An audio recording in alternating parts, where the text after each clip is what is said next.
last Sabbath. And I thought I'd give her a call on Sunday. And I called my mother up and I said, Mum, happy birthday. I hope you got the message. We did a little video on Sabbath, we sung a little song and we sent it to her so she could watch it in her own time. And she said to me, Luke, a wonderful thing happened. Your uncle came to church today. My uncle, my mother's the only Adventist in her family. And they've been estranged. And he just, if you don't know where my parents are, where do you look? The church. The health nurse called up in the week, you can't find your parents, where are they? And I said, have you checked? Something at the church. Any excuse to garden there, to do this, to do that, and they'll be at the church. And my uncle didn't arrange it, he just rocked up, and my mother was so overjoyed. I thought this is going to be a wonderful conversation. Praise the Lord.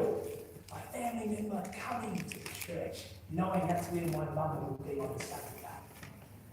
And then Mum says, Luke, I'm going to the magistrate's court on Tuesday. I said, what? Oh, what are you talking about?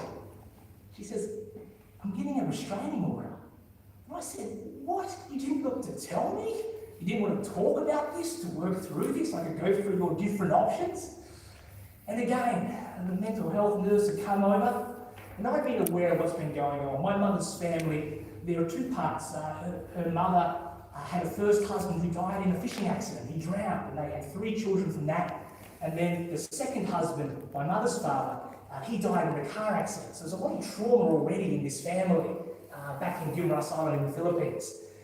And the older siblings had sold the farm, and the rest of the family had not been aware of it. And there was a property dispute now going on. And my mother had voiced her dissatisfaction as the oldest of her group with their family. Now, a lot of her brothers and sisters from the first family had passed away due to age, but their children had sold the farm, which had been in the family for a long time. I'm not sure how it works in the Philippines because all their names are on the title, but somehow it got through. Doesn't make any sense in the Australian system. You need everyone's name on that title beside that deed to get some movement. And it was a tense time. And one of the nephews had sent my mother a very strong word message. And it had just erupted from there. To check on her because my mother, like all of us, she's a picture of health, the health message personified. But she had a stroke and she had a heart attack a few years ago, all because of stress. Stress. These issues coming into her mind. And she was able to bounce back so quickly from these things because of her health. And the mental health, part of me, the community health nurse had come over and said, Mrs. Whalen, what's wrong? Mrs. Whalen, my mum explained, and before she knew it, the community health nurse had taken her to the police. The police saw potentially elder abuse, and they said that we booked him in for the court to get a restraining order. And I said, Mum, why didn't you call me? Talk to me about this. Let's go through our different options. Yes, I know, number one, elder abuse is a big thing in today's society. How do we manage safety? Is the court the best option to do that? Number two, your mental health and well-being is the primary importance. Will you go and see a counsellor? And every time I ask my parents to see a counsellor, we will.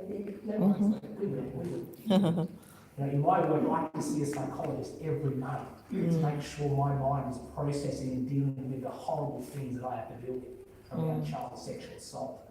That's true. So I was like, I cannot advocate enough. I said, Mum and Dad, you really need to talk this out with someone who doesn't have a point of interest in this matter. And I said, oh, please. And she said, oh, yeah, maybe. And the last one, you need to learn how to use your device because family members who might not be in the jurisdiction of West Australia, where you can get a restraining order, they might be from America, England, or whatever, and they might get in a verbal dispute with you.